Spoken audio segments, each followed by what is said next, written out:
Well, good morning, everyone. Thanks for joining us. It is Friday, March the 24th, 2023, and this is our Broadband Committee meeting for Clearwater County. As a reminder, all public meetings are live streamed and recorded. Any verbal or written information provided may be included in public documents as per the Freedom of Information and Protection of Privacy Act, FOIP 40-1. There has been an agenda circulated. Would there be any additions or deletions to that agenda? Seeing none, I would look for a motion to adopt that agenda. Councillor Cermak, thank you. Any discussion?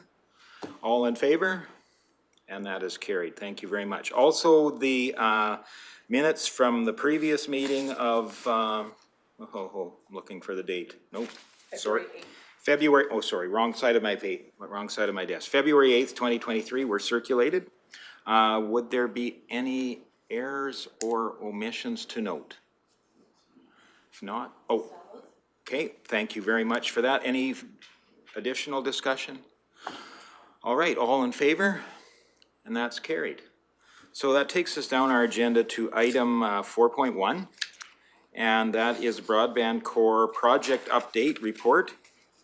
And I would turn it across to our able staff. Mr. McDonald, if you would lead us through that, please. Good morning, Reeve. Good morning, committee. Got to remember that. So not too much news on the broadband update because there's really, we're winding down actually, so it's sort of nice. Our phase 2B, Sundry to Olds, the construction through Olds is estimated to be done second quarter. We're hoping actually next week if everything goes fine. So but the weather's been awesome, so we'll just knock on wood. The equipment in installation in the pop cabinet will be started to testing and the fiber testing and in the spring, probably May, quite frankly, before we can start doing remediation and cleaning up because, you know, the mud and stuff and the sidewalks and stuff have to dry up. So, and then the final deficiency list will be created. Then we go over it and then we would sign off on that, and that probably, hopefully by the end of May. This is a small little picture there. That's Crosscut, who we hired doing the work with all the safety cones and all that kind of fun stuff. Phase 6, Farrier to Nordegg. Construction has been completed. Broadband connection now lit between Rocky Mountain House, main point of presence, and Nordegg point of presence pop.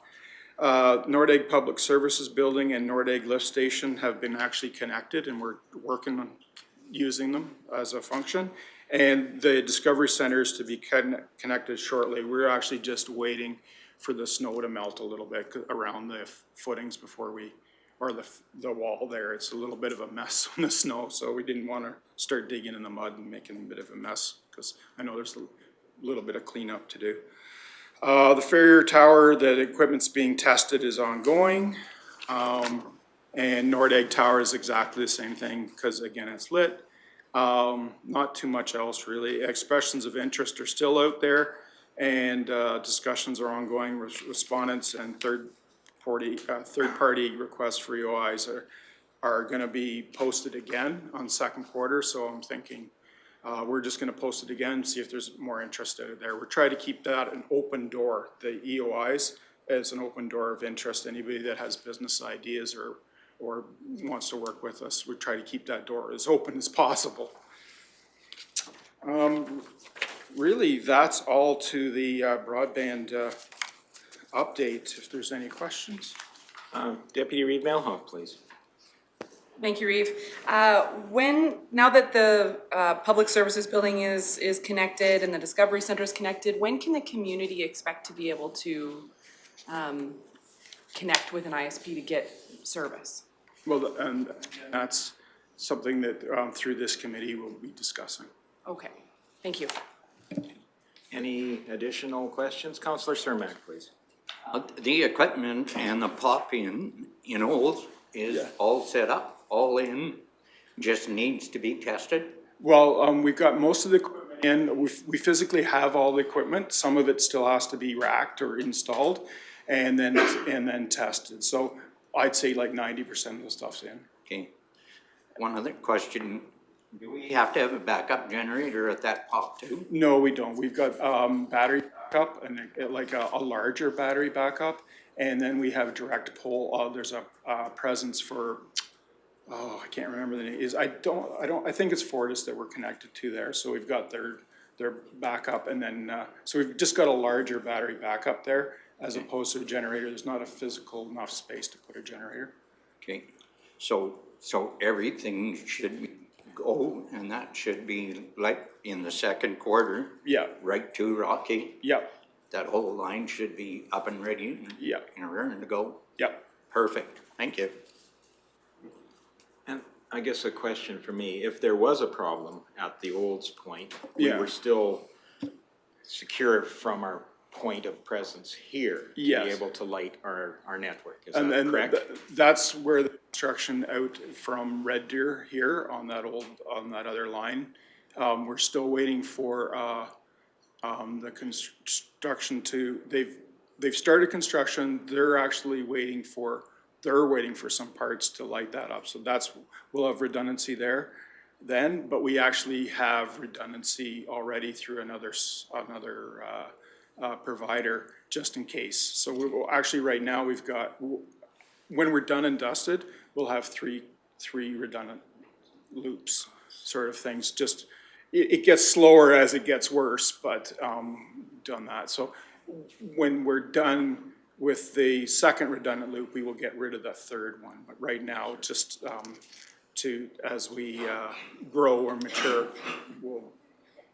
then we can get rid of that third one, sort of thing, but. Mr. Hagan? Thank you, Mr. Chair. And Mr. McDonald, just for clarification, that connection to Red Deer that you spoke of, that's not a Clearwater County initiative, that's a private industry initiative, correct? Yeah, that's private industry. But it represents a partnership that we can take advantage of Okay, as well. Yeah. excellent. I understand how important it is to have a good experience with the service when it's connected. And we never remember the 99.9% of the time that it works. We Yes. remember the 0.1% of the time when it doesn't work. So trying to reduce that, I think is key to having a good experience. Counselor Cermak, please. Yeah, another question. The connection from Olds to Calgary, I take it? Yeah. Has that contract been given out and we have the person or the company in line to do that Yes. hookup and it's all It's ready? that part is already done, and we have equipment down there ready for that connection in Olds. So it's already lit. That portion is actually already lit. We're just waiting for that finalized. And if this one doesn't work out, is there alternatives to another? Yeah, Supplier. we can always talk to suppliers, and that's one of the reasons you go down to Data Hive. There's more than one supplier there. There's multiple suppliers. And that's where it really opens up our ability to, give even our customers, our ISPs or carriers, their own options. They can even put if they have a presence down in the same spot, they can put their own fiber through there too. So it gives them options, and as us too. So if we don't like the price at one Yeah. company we're getting from, we We- can go to another and get a better price. So Absolutely. we're in great shape that way. Yeah, it's really good actually, because that's Thank you. the spot you want to be. Perfect, thank you. And Deputy Reeve Melhon. Thank you, Reeve. Is there a significant cost to being connected to Data Hive and the different redundancies that we have? I guess, what's a significant cost? Well, I is there a guess? cost? Yeah, oh yeah, there's absolute cost to it. I don't know if I'd say to Data Hive, there's probably one of the cheaper connections that we Okay. would do. But at this point, we have no revenue coming in from this particular system. No, we don't. No. So it'd be advantageous of us to try to Oh, yeah. start getting revenue Yeah, built oh, and move as quickly as possible to do so. Yeah, absolutely. Yeah. Thank you. Mr. Hagan? Thank you, Mr. Chair. And I would remind the committee and clarify that in the approved 2023 operating budget, there is operating expenses, including the connection cost with Data Hive, as well as revenue projections, assuming that we start having a revenue stream this year. So that has all been built into the approved budget. Thank you. Thanks, Mr. Hagan. Any additional questions? Again, I would be looking then for a motion to accept the broadband update report for information. Councillor Graham, all those in favor? And that is carried. Taking us down through our agenda to item 5.1.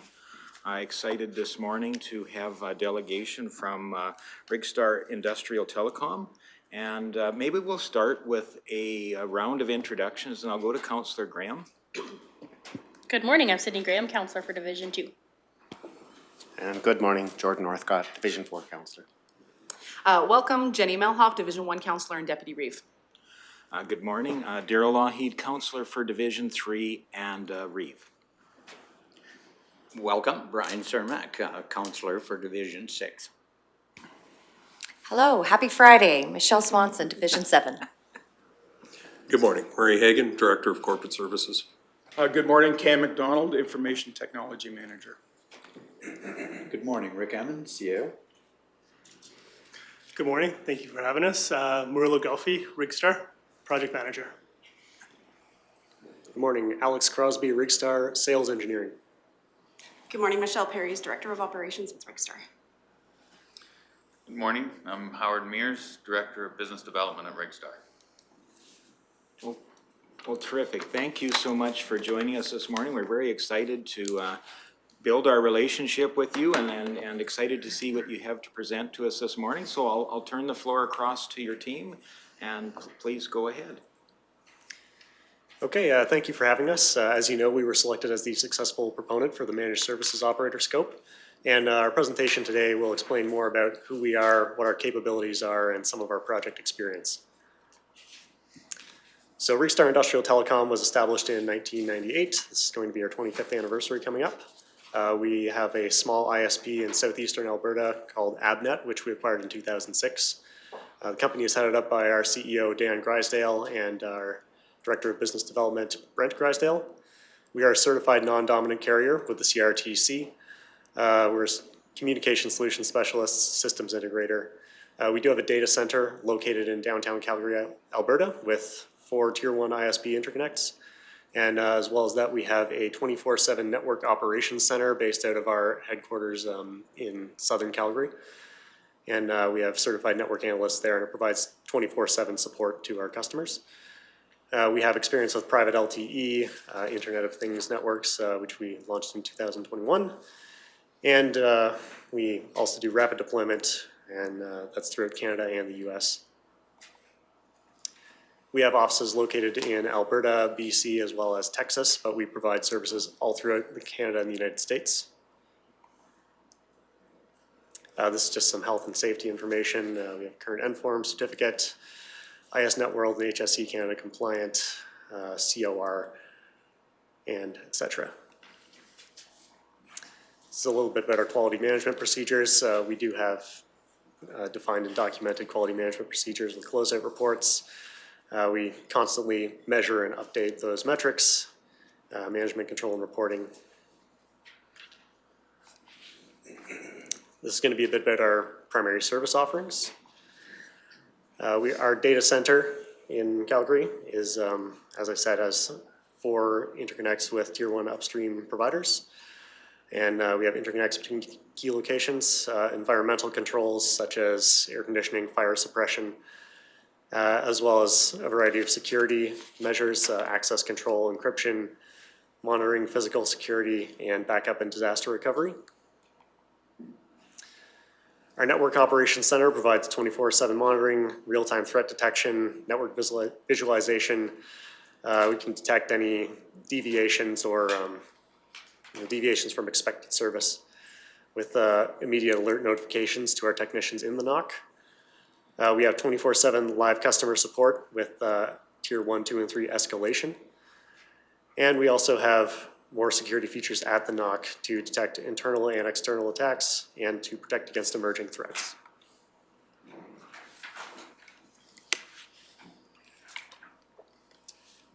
Some of the managed services that we provide are monitoring of servers, switches, routers, access point links any network components that need monitoring to ensure that they're operating at peak performance. We have cloud management, data analytics, and cybersecurity. And this results in increased efficiency, cost savings, and alignment between IT and business objectives. This is a little bit about some of our fiber offerings. We have industry-leading service level agreements, burstable or dedicated connections for commercial and residential, a network team dedicated to this. We also provide voice over IP services, low cost or secondary circuits, and last mile carrier extensions. And this provides fully redundant internet services, accelerated broadband speeds. We have secured private networks from the core to the community, and we have a variety of services on fiber optics, high-speed internet, big data transfer, private wave, as well as industrial monitoring, pipeline leak detection.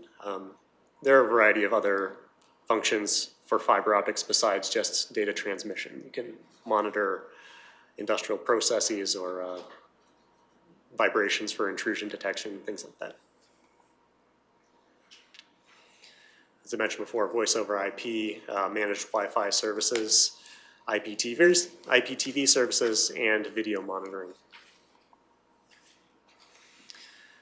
So for our network design, we provide both wide area networks and local area networks. So private lines, switching, fiber, anything that requires connecting one site to the broader internet, but we also can deploy local area networks. So for example, a camp, we would provide all the wiring and internal network for that. We also provide cellular enhancement, carrier grade, distributed antenna systems, and cellular over Wi-Fi. Depending on the needs of the client for that particular project, they may want to go with a carrier solution or a private LTE solution. Within our project management, we have certified PMPs, as well as a full scope of project management procedures, defining the project scope, creating a plan, managing resources, communications, scheduling, costing, risk management, monitoring, and reporting and documentation for project closing. For tower engineering, we have a network of 10 professional engineers, including radio frequency engineering, telecom engineering, and civil engineering. We use this for tower construction, which again is PMP certified, as well as tower inspection and maintenance, tower audits. And we also provide portable towers. So for temporary projects where they need extra height for communications, we can deploy a portable tower and have it there for weeks to months to however long it needs to be there for, and it can be moved to different sites.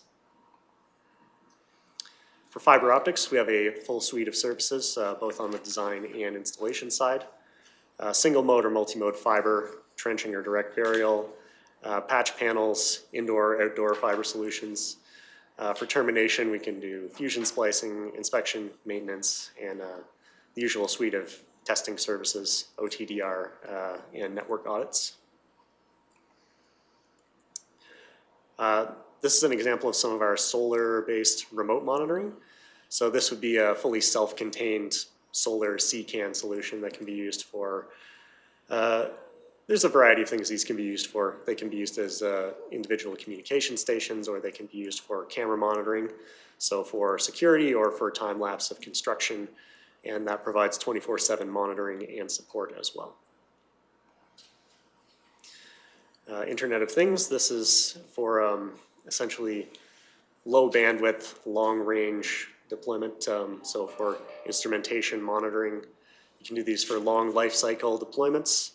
As I said, long range communication, they're lower frequency, low bandwidth, longer range. So this is for clients that need a lot of small devices deployed in the field, for example, tracking trucks, tracking livestock, environmental monitoring. You can do all these fairly easy deployments for low bandwidth needs. Low volume data processing, it's low power, so they're battery operated and can last for quite a long time in the field. And it all takes place in the unlicensed band, so there's a reduced need for regulatory overhead. And I think we have a question, if we can, from Deputy Reeve Milhoff.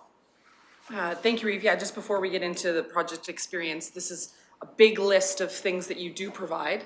Which of those are you providing for Clearwater County? So Howard, do you want to take that one? Or Start. We're providing the network management piece, the NOC support.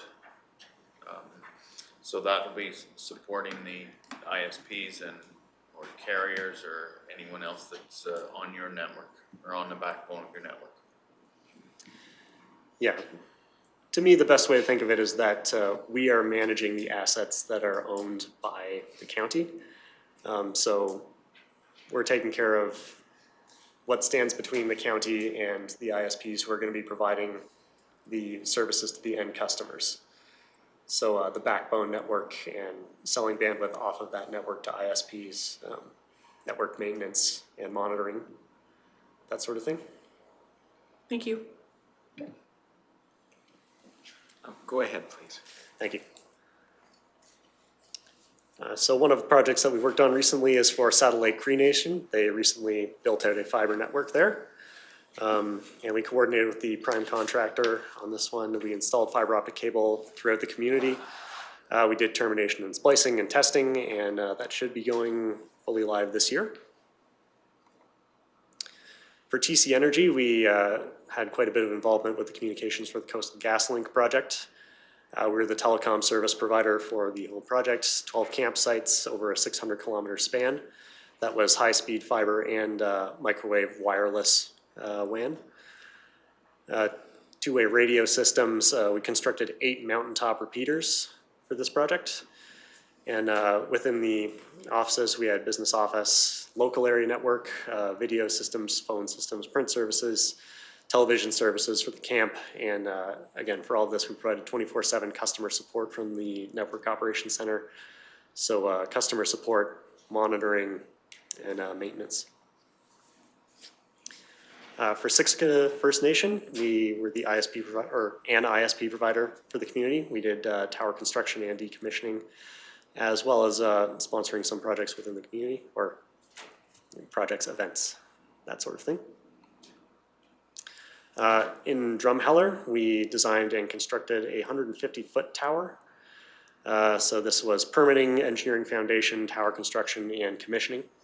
So start to finish tower design build. For Civio Red Earth, this was WAN design and installation, tower construction, and 24/7 network support for the camp. Stoney Nakoda First Nation, we constructed 5 communication towers to support their local ISP. We worked closely with the community on this one, and as well as coordinating with TELUS engineers. So both community and external third-party stakeholders. For Black Pearl, for the Tullabee Lake and Onion Lake, we did construction and commissioning of 250-foot towers, as well as a microwave link of 20 kilometers. And again, network monitoring, 24/7 support with industry-leading service level agreements and mean time to resolution. Freedom Mobile, this is an ongoing relationship with them as a network carrier, so we do some work on their network, microwave swaps and upgrades, upgrades to their sector antennas, the service antennas that provide service to people's phones, as well as technical support, after hours troubleshooting, microwave links, cabling, etc. For Shaw, we've done some remote broadband work for them. For the Red Earth Camp, we delivered a 300 meg connection. We've constructed a 60-foot tower for them with the licensing and installation again, and 24/7 support. With Abnet, our rural ISP in southeastern Alberta, again, 24/7 support with escalating tiers of support from the NOC. Engineering support, this is all based off of our Network Operations Center. We do the provisioning and maintenance for that network, as well as the field work for it. So building out, maintaining, and repairing any issues with the network.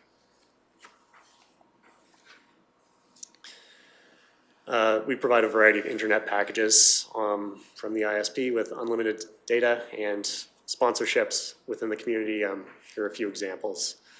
Local businesses in Siksika, Carson Community Baseball, Speargrass Golf Course, Into Sports Complex, and the Aspen Landing Festival. These are just some images of some of the work that was done on Coastal GasLink. This would be a repeater station.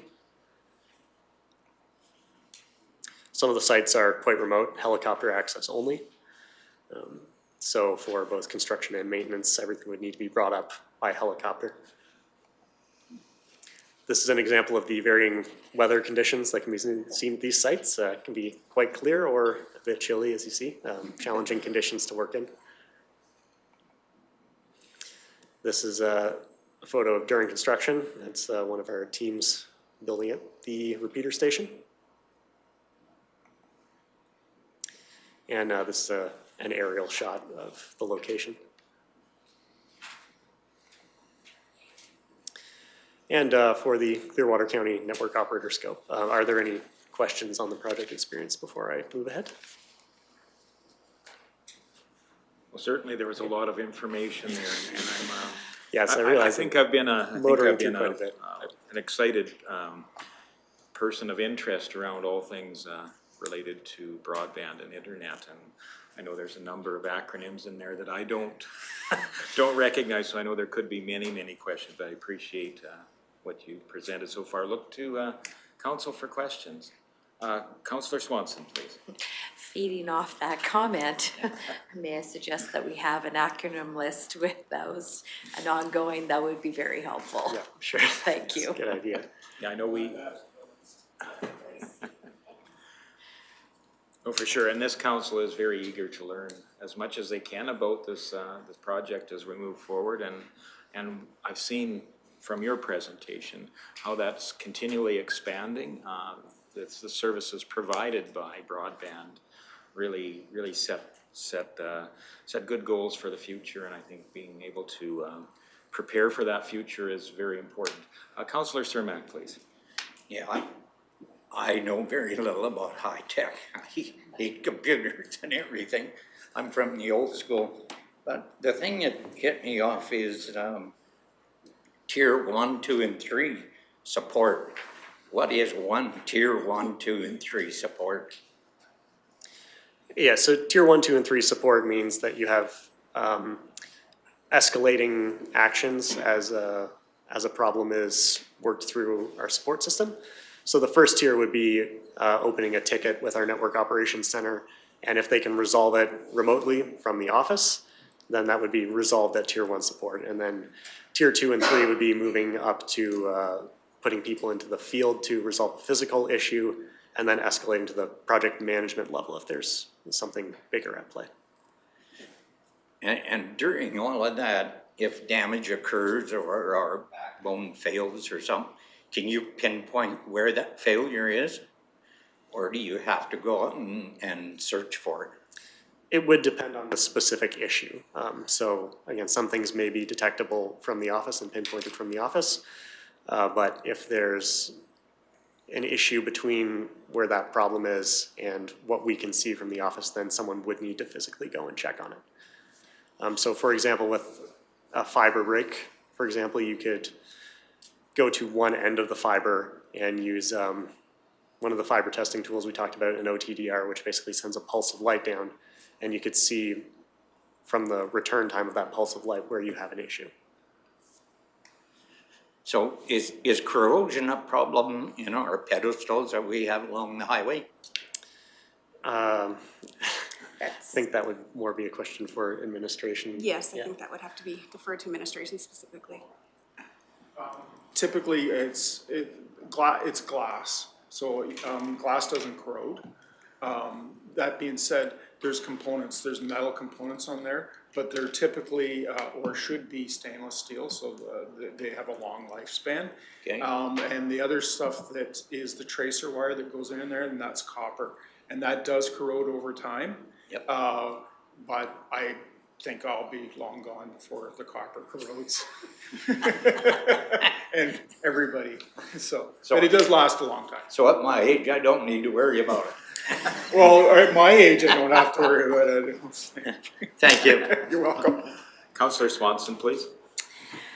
Just going back to in regards to your services, I was very intrigued that you guys do the portable towers, because I can think of some nonprofits in our area that put on events that will need that temporary tower to ensure connectivity for whatever, and specifically for the World Chuck Wagon Association that come in August. I can see them possibly reaching out and helping to secure that for that event. So great list of all that you do so far, and looking forward to hearing more.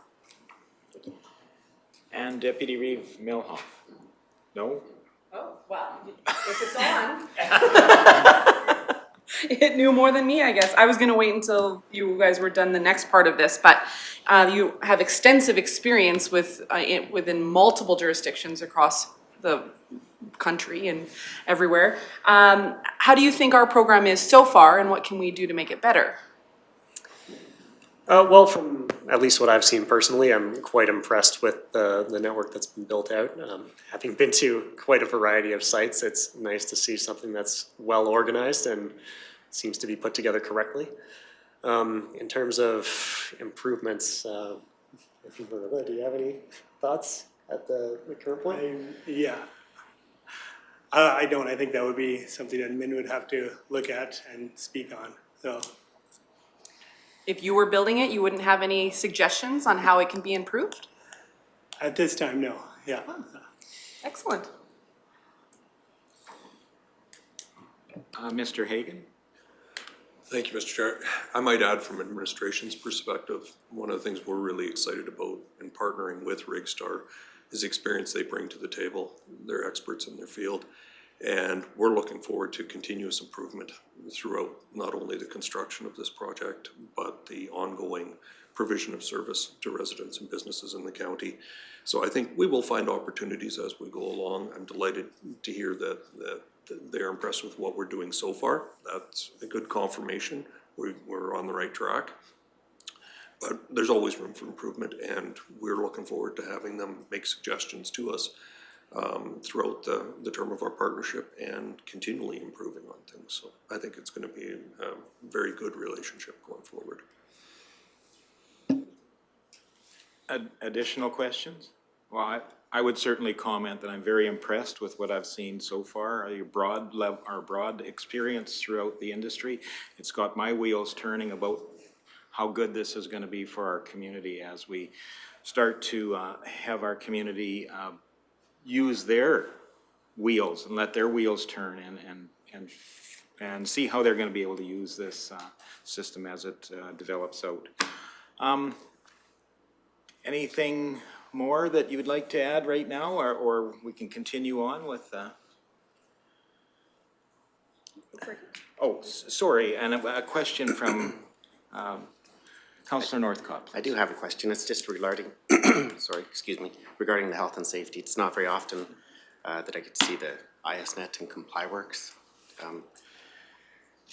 There's a monthly subscription, correct? Like if there's a monthly subscription that you would pay, you'd offer the WCB documentation, the safe operating procedures for your staff, certificate of insurance, and everything. You would offer that to ISNet and ComplyWorks. And you'd have additional staff to monthly maintain those programs. I was just wondering, does ISNet and ComplyWorks, do they really add any value to your business? Or is it just an additional administrative task that you have to complete? I'll take that one. I think that one of the, well, we do adopt all the policies that fall within, and it's a program where a lot of external businesses will log into to see that we are, I think I should say green in the systems, that we are compliant and keeping up with everything that is required to maintain those relationships and that certifications. Anything to add there, Howard? Thanks. Just that it allows different companies that we work for require that safety certification, the core certification, and ongoing improvement of your procedures and processes, and making sure, most important, of course, that everybody at Rigstar is working safe, and everybody that we work with is safe and accountable for each other. Absolutely. No, I think too, of course, it's part of the folks we work for. Without it, you won't win those jobs, right? You can't go to work for the big companies without those in place. yeah, no, I just, I guess through some industry I've seen, you know, you could offer those insurance documents and WCB and all that stuff to ISNet and ComplyWorks, and really you would get a green light, but the next day you could change your insurance coverage or WCB or something. And I just was wondering if it really truly added value. You'd have all those safety things because, you know, for WCB, for any future lawsuits, if anything was to ever legally happen, you would have to have insurance, WCB, and all those requirements anyways, but you do have additional staff that would have to maintain those monthly subscriptions and updates, and so just additional expense to business, I see, but I just wanted to ask a question. Thank you very much. Any additional questions? Well, I believe you have more in your presentation. Am I correct in assuming? Yes. Assuming that. So I'll let you continue forward, and if there's any other questions, we'll certainly be stopping you and asking. So, go ahead, please. Thank you. Another long list of items, but these are some of the services that we are providing for Clearwater County. Telecommunications engineering support, so quality of service, verification of network technology, capacity management, MACD, which is a move, add, change, or decommission. Network drawings, operational support. Again, support from the NOC is one of the key things. So we are providing network monitoring with, again, tier 1, 2, and 3 support, management of service level agreements, reporting maintenance alerts for any issues that may be happening with the network, documentation, and then client support, so the clients being ISPs. So we'll be providing network provisioning for ISPs, change management, assistance with procurement, contract and warranty management, and then network maintenance for anything that would be within our managed services operator scope. So if there are any portions of the network that the ISP were to own, for example, if they were to own last mile, they would be responsible for that, but we would be providing network maintenance on the county side.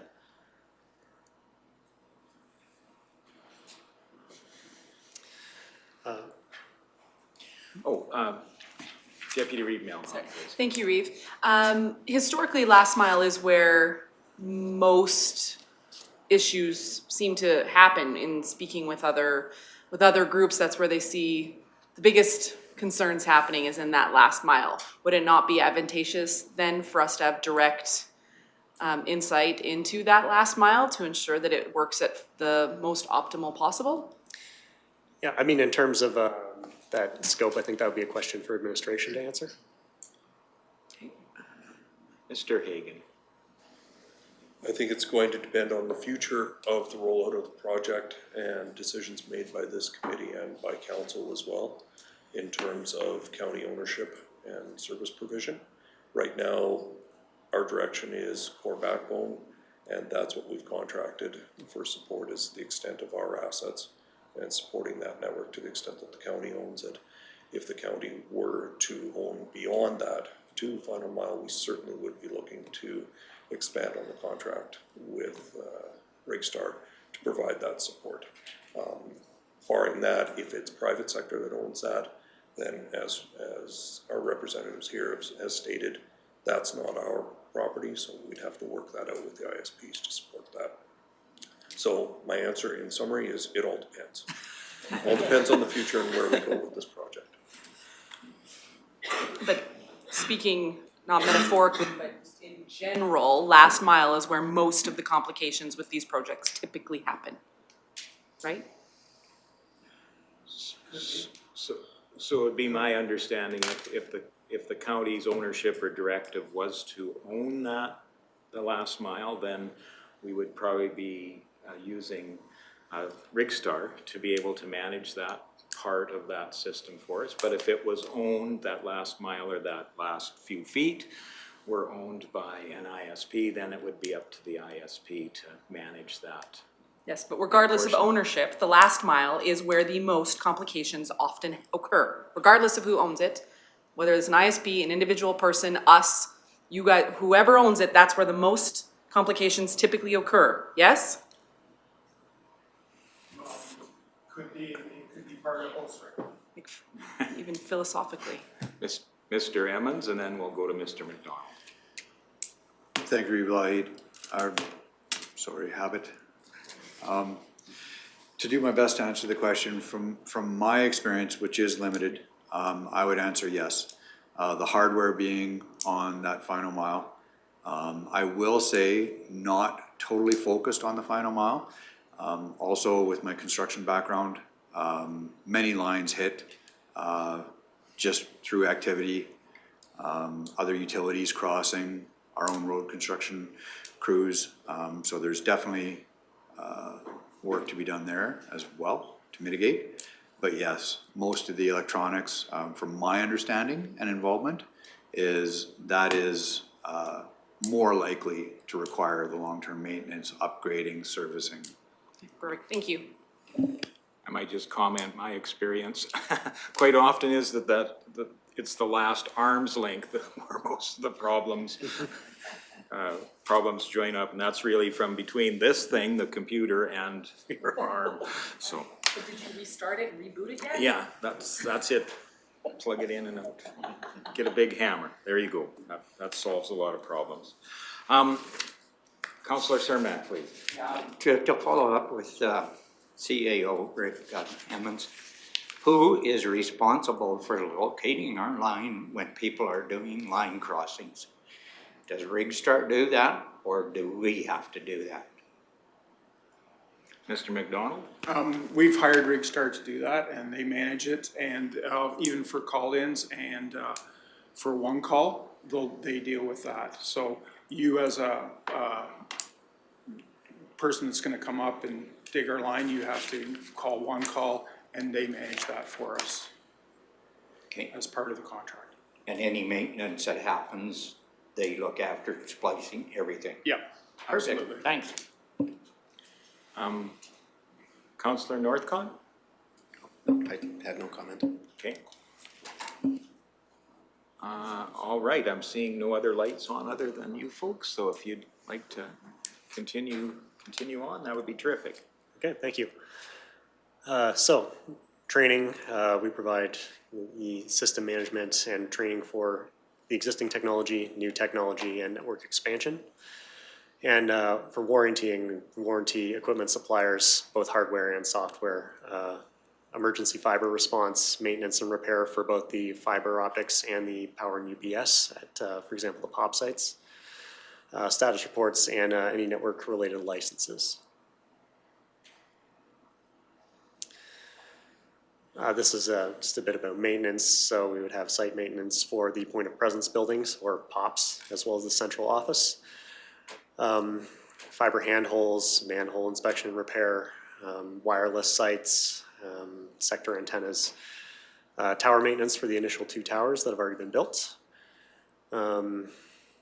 DWDM transport, power systems, splicing for new service additions, patching at the central office and point of presence buildings, again, POP maintenance as well as security for the initial 6 sites, and testing for hardware and software and IT infrastructure.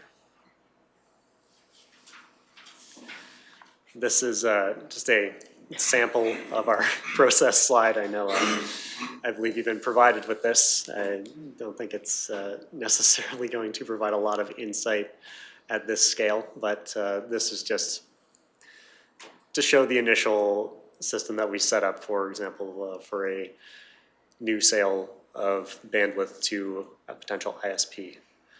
And again, you can look at this in detail later, but it carries through the process of ensuring that enough bandwidth will be available and that there's space on the network, setting up the costing and quoting and providing it back to the ISP and carrying that through to provisioning of the service to them.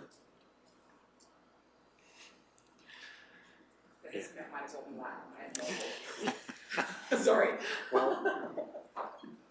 I think it does speak to the complexity though. does. And why we need people that are need very experts, exactly. So, Mr. McDonald, please. So just to sort of, this is the business process that goes in behind. There's many more. There's process for support. There's everything else. Each one of those boxes, processes attached to those. So it's just basically a flow chart. Anything that you've seen in high school or so for a basic simple flow chart. It's, you know, if you do this, yes. If you do know that. So that's what we are developing in behind the scenes with Rigstar, so that we have support in place for the carriers and the ISPs, so that when a phone call comes in, there's a break or there's some kind of trouble on the network, they can get fast response. Or if they want to come to us, to Rigstar and purchase some dark fiber or something like that, there's a process in place so that everybody's treated equally throughout the whole thing. And that's the part of the transparency with an open access network you have to have. So, thanks. All right, continue, please. Yeah, I suppose the main message is just to reassure that the processes that are in place are designed to be robust and consistent and make sure nothing is missed.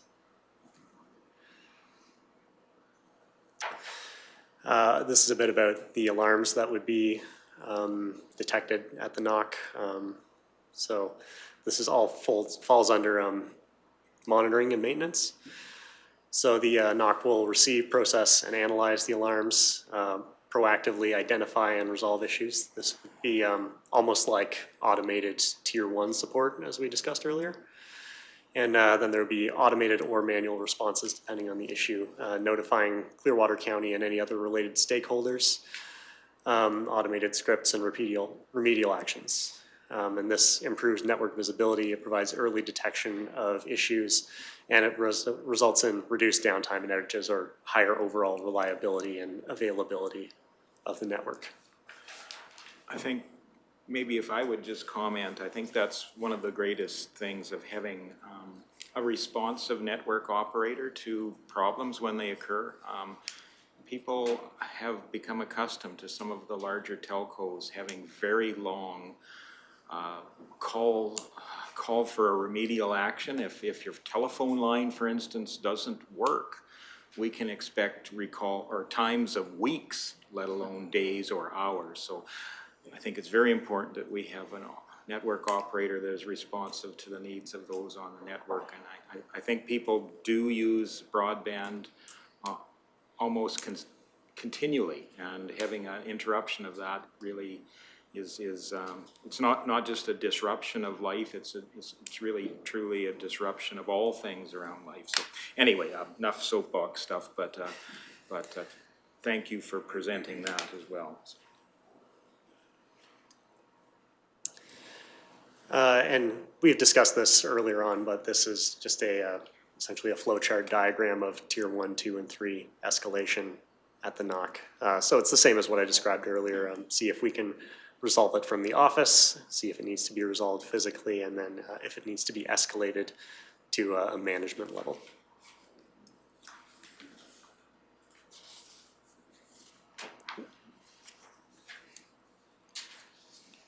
All right, yeah, Mr. McDonald, and then I'll go to Deputy Reed. And there's SLA out there, and I know you've seen it a little bit, but that's service level agreement.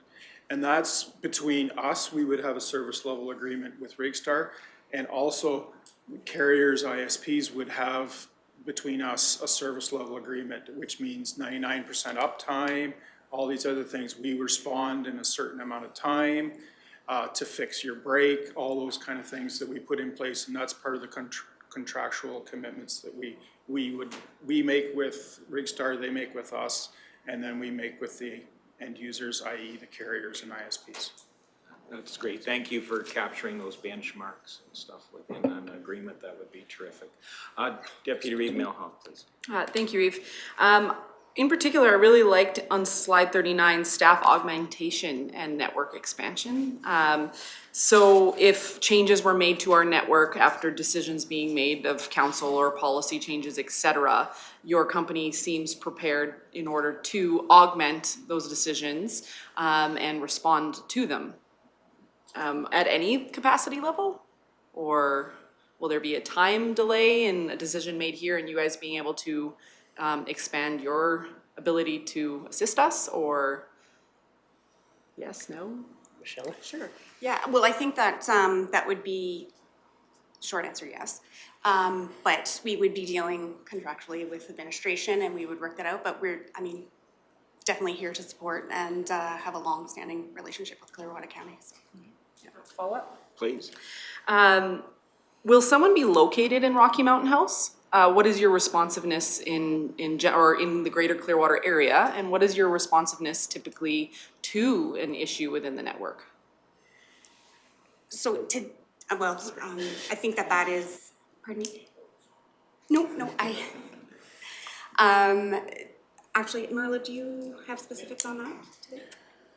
Yeah, we have several technicians that are all around Alberta in the area and so on. So our responsiveness will be up to the SLA that we have with the county and make sure to answer that. So we do have the assets necessary to be able to answer quickly as needed. No, not a problem. Okay, thank you. And Councillor Swanson, please. I'm just referring to the alarms, and it says that notifications will be made to Clearwater County and additional stakeholders.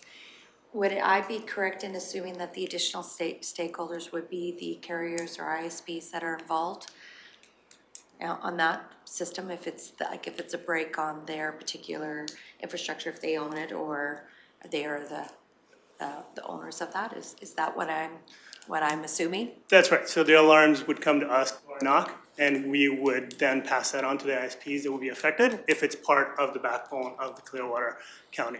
If it's part of their own assets, then obviously they would tell us if anything like that happened. That would be the communication back and forth between us and the ISPs, and we would let the county know. Okay, perfect. Thank you. Yeah. Deputy Reeve Milhoff? Thank you, Eve. I'm very excited in general about the Internet of Things. Like we just came back from RMA, and a very poignant discussion there has been the Internet of Things and an aging population that's in place. And most of them want to age in place, and particularly farmers want to age in place. And the Internet of Things is going to become very important for that, i.e. Man down alarms, medical alert, doctor telehealth out onto the farm. And so I'm excited about this being an opportunity for Clearwater County to help their population age in place by providing some of these things should we expand this network. So I'm excited about that opportunity, and I believe most of the province, based on conversations at RMA this week, is excited to see their community be able to do that successfully. So I'm hoping we can work together for the betterment of our community in those ways. And thank you for bringing that forward, because I would think like within our community as well. 10 years ago, many people didn't realize they needed one of these things. Try taking this away from somebody from age 12 to 90 right now, and that's a major disruption to their lives. I believe the Internet of Things will be so key to our life in the next number of years that people will, if you didn't have it in rural Alberta, I think you would be left behind. So I think we've got the right steps before us here to bring a network up in place and manage it to keep Clearwater County the place to be. So, Councillor Cermak? Yes, I just need a little bit more verification, a little more what Councillor Swanson was going to first. I see that if we have an issue, we would be the first people notified. If there's an issue in the county of Clearwater, it would be the first notification. If it's your fault or if it's anybody's fault, we would be notified first. Yes, that is correct. Yeah. Perfect. Long as I'm clear on that. Thank you. Additional thoughts, questions? Well, this has been very informative. Do you have more? I just wonder if you have any comments at the end here or anything? Nothing specific, just excited with our partnership and working with Clearwater County. That's right. Well, certainly, thank you for joining us this morning. It's very exciting. I look forward to a long and productive partnership with your company in Clearwater County as we develop our network and really look after our community as far as broadband service here. So again, thank you for joining us this morning, and all the best to you and safe travels. Thank you. Thank you very much. Thanks for your time. I would look to council for a motion to accept the delegation's presentation for information. Councillor Graham, further discussion? Sorry. No, you're just anticipating. You can't anticipate me. That's just not possible. All right, all those in favor? And that's carried. We'll take a 10-minute break here, so.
Welcome back, everyone, after our recess. We continue through our agenda of the day, and that takes us down to item 5.2, which is the broadband price list update. And I would look across the room to Mr. McDonald to introduce that item, please.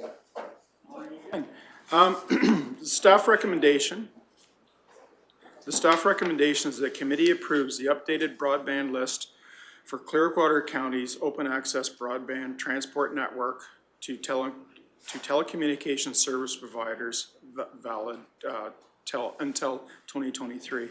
So what's in front of you is we've just added in purple what we want replaced, and it's more or less housekeeping and having the ability to lease equipment as opposed to sell or rent.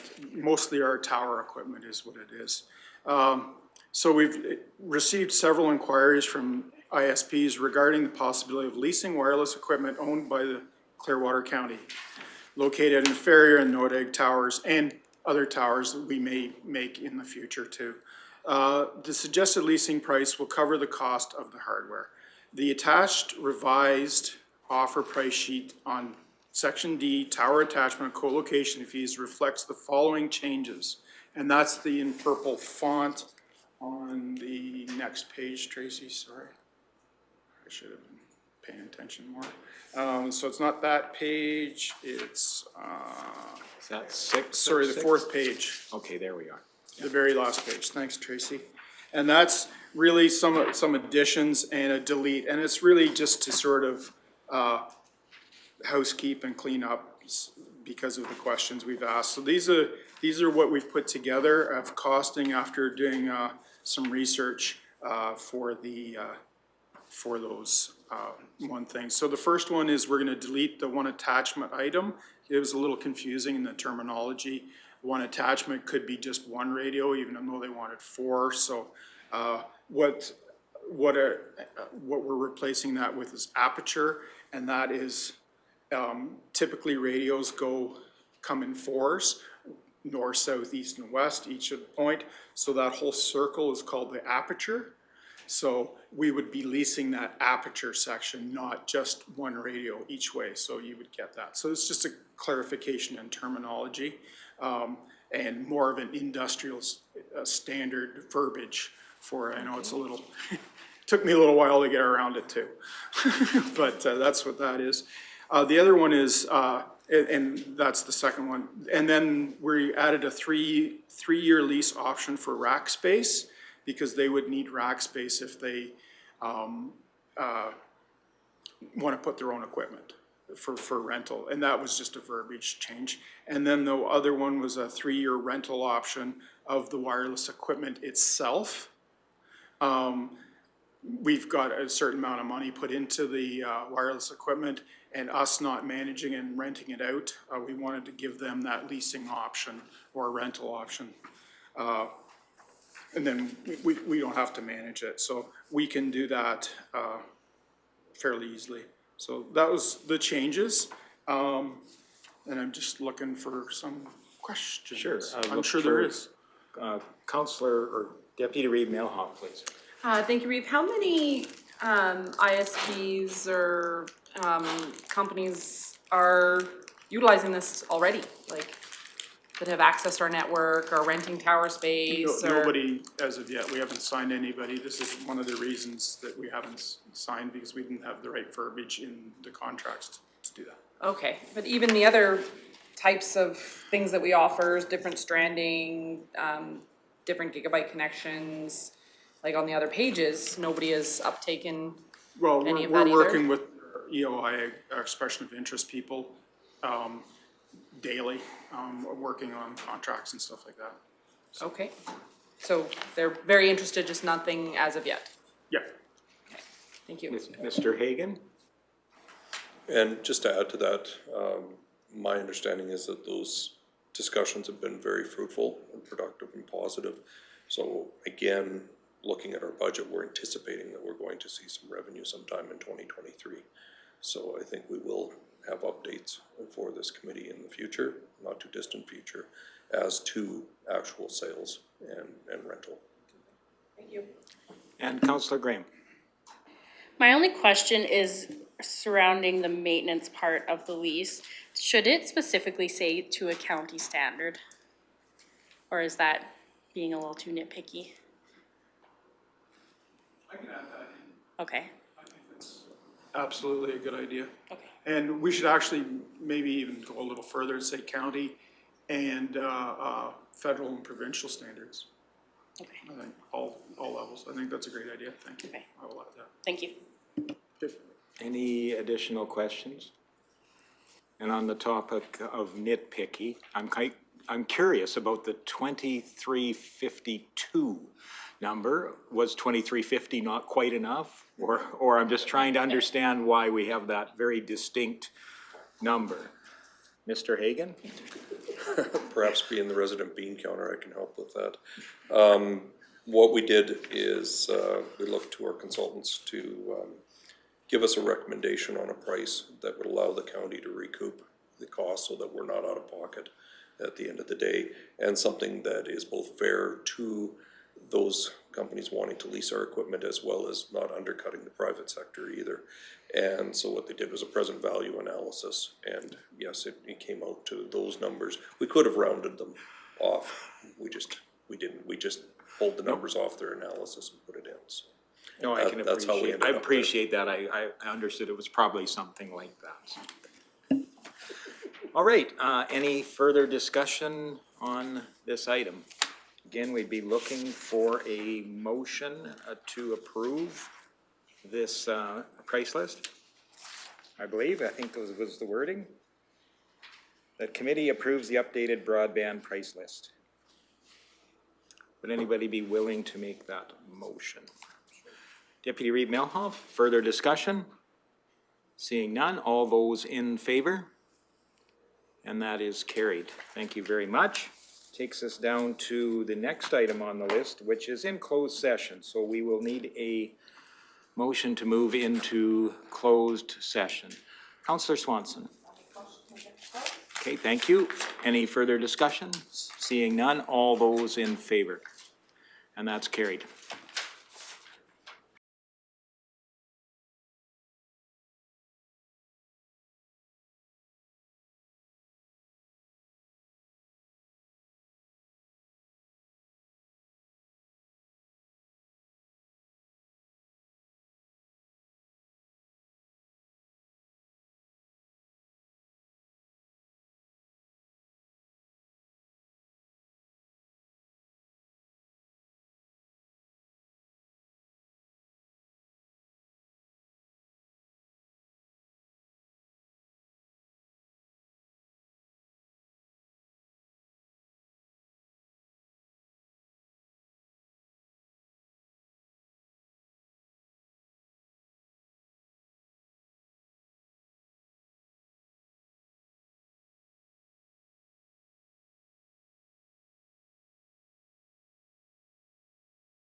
Welcome back, everyone. Thank you for being patient as we've went through a closed session here. I believe there may be a couple of motions coming out of that closed session. And I'll go to Deputy Reeve Milhoff first. Thank you, Reeve. Motion that the committee directs administration to bring back information to the committee regarding partnership opportunities for construction and development for the core backbone project. Thank you for that motion. Discussion. Seeing none, I call the question. All those in favor?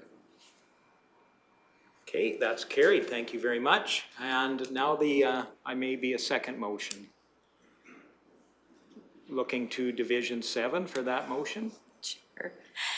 That the committee recommends to council to approve a budget adjustment of $70,000 for contract negotiations and consulting.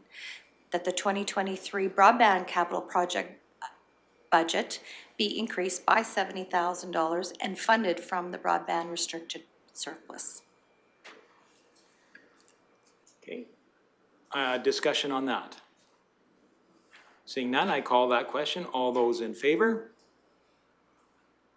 And those opposed? And I would give Councillor Northcott an opportunity to explain why he's opposed to this motion. Absolutely, thank you for the opportunity, Reeve.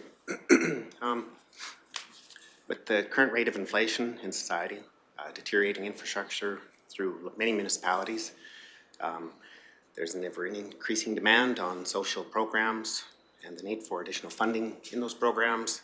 I do have a much longer list here, but at this time I don't support the required amount of funding to complete this project. Okay. Thank you. Thank you for that. So I believe that takes us to the end of our agenda for today. Thank you all for joining us. I look for a motion to adjourn. We usually look to, well, we're shifting to Division 7. Thank you so much for that motion. All those in favor? And that's carried. Thanks again for joining us today.